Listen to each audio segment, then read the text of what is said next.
नमस्कार. आपण आज चांदवड तालुका कृषी कार्यालयात आलो होतो. कृषी अधिकारी कुठेतरी कामानिमित्त बाहेर आहे, परंतु त्यांच्या जागेवरती डीसी जाधव साहेबांनी चांगली माहिती दिली.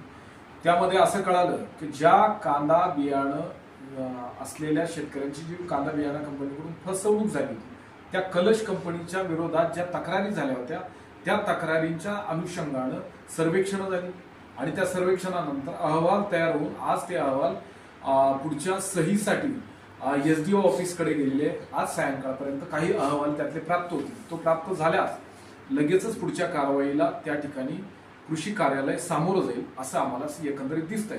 याच्यात जर आता जास्त दिरंगाई केली तर मात्र आम्ही शेतकऱ्यांच्या वतीनं या कार्यालयाला टाळं ठोकू असं स्पष्ट सांगितलंय. नुसती दिरंगाईच नाही तर या अशा प्रकरणं होऊ नये. यातली गोष्ट अशी आहे, कलश कंपनीचं पहिल्या फेजचं बियाणं चांगलं होतं, मग सेकंड फेजच्या बियाण्याला असं काय झालं तर आतून एक कुजबुज ऐकू येते.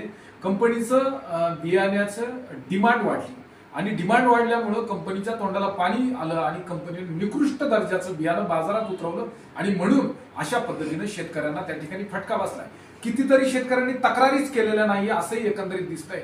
एकंदरीत हा सगळ्या पद्धतीचा सखोल अभ्यास आणि चौकशी करून त्या कंपनीवर कारवाई करावी. तिचं रजिस्ट्रेशन कोणाच्या नावाने, तो मालक कोण आहे, कारण हा परत या कंपनीवर कारवाई झाली बंद झाली तर ती दुसऱ्या नावानं खोलून तोच व्यक्ती बाजारात उतरता कामा नये आणि पुन्हा शेतकऱ्यांची फसवणूक होता कामा नये ही विनंती आम्ही या ठिकाणी करणार आहोत. पण जर समजा या विनंतीला धुडकावून लावलं तर मात्र आम्ही कृषी कार्यालयातल्या कामावरती त्या ठिकाणी येऊन बसू आणि आमचा न्याय पदरात पडून घेऊ. असं करू नका. कळकळीची विनंती आहे. जी शेतकरी कांदा लावतो अख्खा हंगाम वाट पाहत राहतो की आपल्याला त्या ठिकाणी दोन पैसे होतील आणि मग त्याचा पुढचा संसाराचा चरितार्थ चालतो.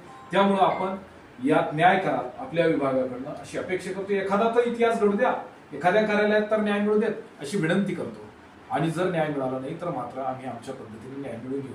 धन्यवाद.